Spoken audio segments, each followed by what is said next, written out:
Текущие эпидобстановки в регионе на 11 часов дня 7 мая. Смотрите прямо сейчас. Александр Сергеевич, здравствуйте. О текущей эпидемиологической ситуации в нашей республике.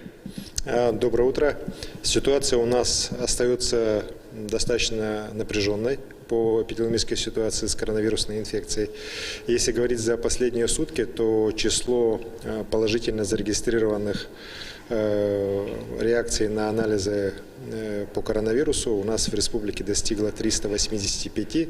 За последние сутки увеличилось на 37. Из них 35 – это город Якутск, и по одному случаю в Ленске и в Аймяконском районе. Оба случая связаны с вахтовыми рабочими.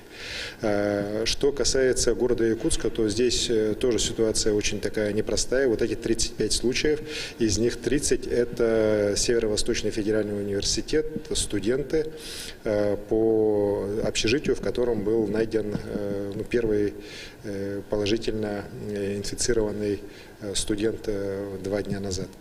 Мы сейчас, сплошная проверка показала наличие еще достаточно большого количества ребят, у которых анализ дает положительный результат, при этом у всех у них болезнь проходит абсолютно бессимптомно, без температуры, без никаких других показаний ОРВИ, поэтому врачами, медиками сегодня принимается решение, что они будут лечиться амбулаторно. В целом по городу Якутску также 2 случая по республиканской офтальмологической больнице еще дополнительно. В целом хочу сказать, что те меры, которые у нас принимались до праздников по городу Якутску, они в целом дали результат положительный.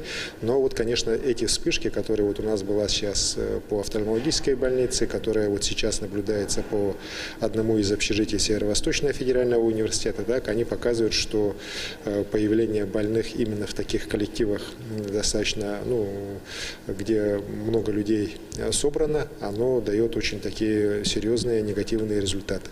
Поэтому будем в этой ситуации работать и по повышению ответственности руководителей и медицинских учреждений, и образовательных учреждений, для того, чтобы контроль за соблюдением всех эпидемиологических мероприятий был самый строгий.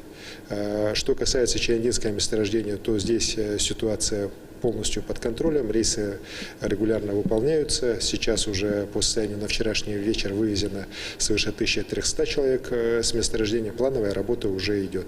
Анализы сейчас завершаются, их обработка в Москве. И хочу сказать, что, конечно же, их результаты, об этом я тоже вчера говорил, они гораздо лучше всех тех прогнозов, которые выдавались. То есть речь о количестве больных, она у нас будет идти и ограничиваться несколькими сотнями, и процент, конечно, далек даже от 10% общей сложности инфицированных. При этом хочу сказать, что по Чаяндинскому месторождению мы видим, что порядка 95% тех, у кого это анализ положительный, она у них проходит абсолютно бессимптомно. На самом месторождении тяжелых заболевших нет, все они вывезены или в медучреждения Республики Саха-Якутия, и ранее они направлялись на Ямал и в Омскую область. Еще раз хочу сказать, что ситуация полностью под контролем и регулярно докладывается и Центральному оперативному штабу правительства Российской Федерации, и полномочному представителю Юрию Петровичу Трутневу, который постоянно вопрос держит на контроле, помогает нам решить те или иные вопросы с федеральными ведомствами. И в целом сейчас со структурами «Газпрома», с его дочерними организациями, подрядными организациями найден уже полный контакт, и мы работаем именно в рамках оперативного штаба республики. Спасибо. Это был брифинг главы Якутии с информацией о ситуации по COVID-19 в регионе на 11 часов дня 7 мая. Оставайтесь с нами.